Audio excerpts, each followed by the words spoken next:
sekarang kamu sedang menempatkan Allah Subhanahu wa taala di posisi yang berbahaya, karena Allah Subhanahu wa taala mengatakan di dalam 29-27 bahwa seluruh garis kenabian tidak singgah ke Ismail, Abraham, Ishak, Yakub. Ismail di mana Allah? Tidak ada. Jadi apa? Pendeta ini mengatakan Al-Quran itu kontradiksi dan menempatkan Allah di posisi yang berbahaya. Na'udzubillahi min dzalik. Katanya dalam surat Al-Ankabut ayat 27 bahwa jalur kenabian itu hanya kepada Nabi Ishak lalu kemudian Nabi Yakub. Jadi tidak melalui Ismail alaihissalam. Baik ya ikhwah, simak sampai akhir. Semoga kalau misalkan pendeta ini mendapat jawaban, ya mudah-mudahan mu'alaf. Assalamualaikum warahmatullahi wabarakatuh. Alhamdulillah, sahabat asik ngaji, semoga semuanya ada dalam sehat walafiat dan senantiasa ada dalam lindungan Allah Subhanahu wa taala. Amin ya Allah ya rabbal alamin. Bagi ikhwah yang baru bergabung, silakan klik saja tombol subscribe-nya dan jangan lupa aktifkan juga lonceng notifikasinya agar setiap kami upload video baru, insya Allah akan menjadi pemberitahuan untuk kita semua. Baik ya ikhwah, kami kabarkan kembali ada seorang pendeta yang mengatakan bahwa Al-Quran itu kontradiksi di dalamnya dan katanya menempatkan Allah di posisi yang berbahaya karena dia menganggap bahwa katanya jalur Nabi itu dari Nabi Ibrahim alaihissalam itu kepada Nabi Ishak kemudian Nabi Yakub, tidak singgah kepada Nabi Ismail alaihissalam. Baik, kita akan jawab semuanya, namun sebelum kita jawab kita akan tampilkan terlebih dahulu pernyataan dari pendeta ini. Silakan ya Kak. Menurut 29 ayat 27, seluruh garis kenabian itu berasal dari Abraham, Ishak dan Yakub. Itu jelas. Bahkan Al-Jalalain bilang hal yang sama. Jalalain. Nanti kita buka. Jadi saya tidak menciptakan tafsiran saya sendiri loh. Saya kutip dari penafsir, salah satu penafsir terbaik kamu. Nah, kemudian apa yang dilakukan oleh Dr. Muhammad Ali untuk membantah poin itu? Oh, dia membuktikan menurut Quran Ismail adalah nabi. Lalu dia kasih lihat ayat-ayat Quranik ini. Surat 2 ayat 136, Surat 3 ayat 84, Surat 4 ayat 163, 19 ayat 54 yang mengatakan menyejajarkan Abraham, Ismail, Ishak dan Yakub sebagai nabi. Nah, jadi coba saudara gunakan logik saudara sekarang. Kalau Muhammad Ali benar dalam daftar ayat-ayat itu, dan saya sudah cek ayat-ayat itu, yes, ada nama Ismail di situ, ada Abraham, Ismail, Ishak, Yakub disejajarkan sebagai orang-orang yang menerima pewahyuan dan didaftarkan pada kategori kenabian. Oke. Nah, kalau begitu apa implikasinya dalam kaitan dengan 29 ayat 27 yang mengatakan bahwa seluruh garis kenabian itu dari Abraham, Ishak dan Yakub, tidak menyebutkan Ismail di sana? Apa implikasinya? Implikasinya adalah Quran bertentangan dengan dirinya sendiri. Itu yang pertama. Ya.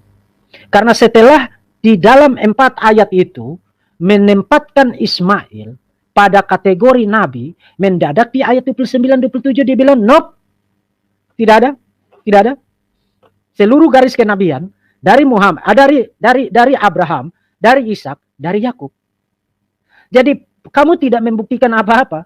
Kamu berupaya membuktikan bahwa menurut 4 ayat Quranik itu Ismail adalah nabi. Saya tidak harus dispute itu. Yang saya ingin dispute sekarang adalah okay, for the sake of argument, okay, Ismail adalah nabi. Kalau begitu, sekarang kamu sedang menempatkan Allah Subhanahu wa taala di posisi yang berbahaya karena Allah Subhanahu wa taala mengatakan di dalam 29-27 bahwa seluruh garis kenabian tidak singgah ke Ismail, Abraham, Ishak, Yakub. Ismail di mana Allah? Tidak ada. Jadi apa? Berkontradiksi. Baik ya ikhwah, kita akan jawab semua tuduhan pendeta ini. Yang pertama, pendeta ini sudah pelintir terjemah. Dia mengatakan bahwa garis keturunan yang menjadi nabi itu hanya dari Nabi Ibrahim alaihissalam, lalu kemudian kepada Nabi Ishak dan kepada Nabi Yakub. Jadi tidak kepada Nabi Ismail. Baik, sebetulnya ya ikhwah, kalau misalkan kita melihat ayatnya dengan secara jelas, di sana tidak menyebutkan bahwa hanya kepada Ishak dan Yakub itu nubuwah atau kenabian. Tidak seperti itu ayatnya. Kalau misalkan kita baca ayatnya, faqala ta'ala a'udzubillahi minasyaitonirrajim, bismillahirrahmanirrahim, wa wahabna lahu ishaqa wa yaquba wa ja'alna fi dzurriyyatihi. Kalau misalkan kita terjemahkan wa wahabna, dan kami anugerahkan, kata Allah, lahu kepada Nabi Ibrahim, hu-nya dhamir kepada Nabi Ibrahim alaihissalam. Siapa? Ishaqa wa yaquba wa ja'alna, dan kami jadikan fi dzurriyyatihi an-nubuwah, terhadap keturunan Nabi Ibrahim alaihissalam, an-nubuwah yaitu nabi. Nah, kita sudah ketahui bersama bahwa keturunan Nabi Ibrahim alaihissalam itu bukan hanya Ishak, akan tetapi ada yang namanya Ismail. Bahkan hal ini juga dikonfirmasi oleh Bible bahwa Ismail itu merupakan keturunan Nabi Ibrahim alaihissalam. Nah, di ayat ini sudah jelas bahwa Nabi itu adalah keturunan Nabi Ibrahim alaihissalam. Fi dzurriyyatihi, bahasanya seperti itu. Jadi tidak bahasanya fi dzurriyyatihima, tetapi bahasanya fi dzurriyyatihi. Kalau fi dzurriyyatihima, kita akan maklumi bahwa Nabi itu atau utusan Allah itu kepada Nabi Yakub dan Nabi Ishak saja. Akan tetapi di sini itu kembali kepada Nabi Ibrahim alaihissalam, fi dzurriyyati, kepada keturunan Nabi Ibrahim alaihissalam. Kalau misalkan ditanya siapa saja keturunan Nabi Ibrahim alaihissalam, pertama Ishak, yang kedua Ismail. Jadi sudah jelas dalam hal ini saja, sudah jelas dikatakan bahwa fi dzurriyyatihi, keturunan Nabi Ibrahim itu adalah an-nubuwah, adalah seorang nabi.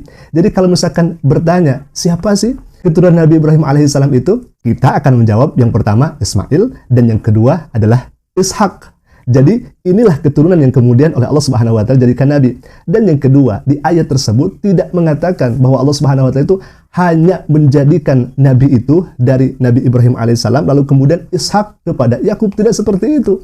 Akan tetapi Allah Subhanahu wa taala mengatakan bahwa wa ja'alna fi dzurriyyatihi an-nubuwah, kami jadikan keturunan Nabi Ibrahim an-nubuwah, seorang nabi. Artinya apa? Artinya keturunan Nabi Ibrahim ini termasuk Nabi Ismail di dalamnya adalah seorang nabi. Ini kok sudah jelas ya ikhwah. Tetapi dia katanya hanya kepada Ishak, hanya kepada Yakub. Lalu kemudian yang kedua ya ikhwah, kita akan langsung saja kepada tafsir Jalalain yang kemudian diklaim katanya tafsir Jalalain juga sudah jelas bahwa keturunan itu hanya kepada Ishak dan Yakub. Baik, kita akan lihat di sini, mudah-mudahan terlihat ya ikhwah. Di sini dikatakan wa wahabna, dan kami anugerahkan lahu kepada Ibrahim ba'da Ismail, ya, ba'da Ismail, setelah Ismail. Berarti Ismail adalah keturunan Nabi Ibrahim alaihissalam. Siapa? Ishaq, yaitu Nabi Ishaq, wa Yaquba, dan Nabi Yakub. Ba'da Ishaq, Nabi Yakub setelah Ishaq tentunya. Wa ja'alna, dan kami jadikan fi dzurriyyatihi, ya, kepada turunannya, yaitu keturunan Nabi Ibrahim alaihissalam, an-nubuwah, adalah seorang nabi. Faqulul anbiya, nah di sini faqulul anbiya, maka setiap nabi ba'da Ibrahim, setelah Nabi Ibrahim, min dzurriyyati, dari keturunannya. Kalau misalkan dikatakan keturunan Nabi Ibrahim, siapa mereka? Pertama Ishak, yang kedua Ismail. Nah, pertanyaannya, kenapa di ayat tersebut tidak disertakan Ismail alaihissalam? Maka jawabannya sangat sekali mudah, karena tetap saja mau disertakan atau tidak disertakan, Nabi Ismail adalah zurriyah Nabi Ibrahim alaihissalam. Makanya kalau misalkan ada ayat di ayat lain yang kemudian mengkonfirmasi terhadap kenabian Nabi Ismail alaihissalam, maka tidak bertolak belakang dengan ayat ini. Karena apa? Karena Nabi Ismail alaihissalam merupakan zurriyahnya Nabi Ibrahim alaihissalam. Dan kita sudah mafhum bersama bahwa Nabi Ismail alaihissalam sudah jelas dalam Al-Quran dikatakan adalah seorang nabi dan seorang utusan Allah Subhanahu wa taala. Sebagaimana Allah Subhanahu wa taala berfirman, faqala ta'ala, a'udzubillahi minasyaitonir rajim, bismillahirrahmanirrahim. Wadhkur fil kitabi Ismail innahu kana shadiqal wa'di wa kana rasulan nabiyya wa kana ya'muru ahlahu bis salati waz zakati wa kana 'inda rabbih mardiyya. Dan ceritakanlah Muhammad kisah Ismail di dalam kitab Al-Quran. Dia benar-benar seorang yang benar janjinya, seorang rasul dan nabi. Dan dia menyuruh keluarganya untuk melaksanakan sholat dan menunaikan zakat. Dan dia seorang yang diridhoi di sisi Tuhannya. Nah, jadi itu merupakan sebuah ketegasan daripada Allah Subhanahu wa taala. Di samping di ayat tersebut bahwa zuriyah Nabi Ibrahim alaihissalam adalah seorang nabi, termasuk Nabi Ismail alaihissalam, karena Nabi Ismail adalah zuriyah nabi, maka ditegaskan di ayat yang lainnya di surat Maryam itu bahwa Nabi Ismail merupakan rasul, merupakan nabi Allah, bahkan nabi yang diridhoi di sisi Allah Subhanahu wa taala. Kalau misalkan pendeta ini masih bingung, mari kita akan buat skemanya seperti ini. Baik, di sini ada ayat faqala ta'ala wa wahabna lahu Ishaqa wa Yaquba wa ja'alna fi dzurriyyati an-nubuwah, dan kami anugerahkan lahu kepada Ibrahim Ishaqa, yaitu Nabi Ishaq, wa Yaquba, dan Yakub, wa ja'alna, dan kami jadikan fi dzurriyyatihi, ya, fi dzurriyyati. Di sini tidak fi dzurriyyatihima. Kalau fi dzurriyyatihima berarti kepada Ishak dan Yakub, ya, kami jadikan Ishak dan Yakub itu keturunannya nabi. Tidak, tetapi di sini waja'alna fi dzurriyyatihi, di sini Kalau misalkan pendeta ini belajar ilmu nahu, maka tahu artinya dhamir. Dhamir di sini kembali kepada Nabi Ibrahim alaihissalam. Wa ja'alna, kami jadikan fi dzurriyyati, keturunan Nabi Ibrahim an-nubuwah, yaitu kenabian. Nah, pertanyaannya, siapa saja keturunan Nabi Ibrahim? Gitu kan? Siapa saja keturunan Nabi Ibrahim? Dan di sini tidak mengatakan bahwa hanya dari Yakub dan Ishak saja yang menjadi nabi. Tidak. Akan tetapi jelas Allah Ta'ala mengatakan fi dzurriyyatihi, kepada keturunan Nabi Ibrahim itu adalah kenabian. Siapa saja keturunannya? Pertama Ishak, yang kedua Ismail. Kan sudah jelas di sini. Barangkali saya tampilkan ini, pendeta ini masih belum paham. Alhamdulillah, jadi sudah clear ya apa yang disampaikan oleh pendeta ini. Ternyata memang pertama dia sudah pelintir ayat suci Al-Quran yang katanya hanya kepada Ishak dan Yakub saja kenabian, padahal di Al-Quran tidak seperti itu bunyi ayatnya, tidak.